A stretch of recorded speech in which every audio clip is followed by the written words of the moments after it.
భద్రాద్రి కొత్తగూడెం జిల్లా పాల్వంచ సమీకృత కలెక్టరేట్ కార్యాలయంలో దిశ సమావేశం నిర్వహించారు. ఈ సమావేశంలో ఖమ్మం పార్లమెంటు సభ్యులు రామసహాయం రఘురాం రెడ్డి 5 నియోజకవర్గాల నుంచి ఎమ్మెల్యేలు పాల్గొన్నారు. ఈ సందర్భంగా కేంద్ర ప్రభుత్వ పథకాలపై వివిధ శాఖల అధికారులతో సమీక్ష సమావేశం నిర్వహించారు. గ్రామీణ స్థాయిలో పలు అభివృద్ధి పథకాలు నత్తనడకన సాగుతున్నాయని, అధికారులు పూర్తి స్థాయిలో పనిచేయాలని ఎంపీ ఆదేశించారు.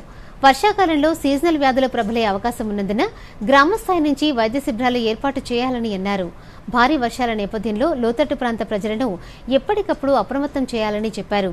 కేంద్ర ప్రభుత్వం విడుదల చేసిన నిధులు చేసిన ఖర్చుపై సమీక్ష జరిపారు. జిల్లా అభివృద్ధికి కేంద్ర ప్రభుత్వం అవసరమైన నిధులను కేటాయిస్తోందని తెలిపారు.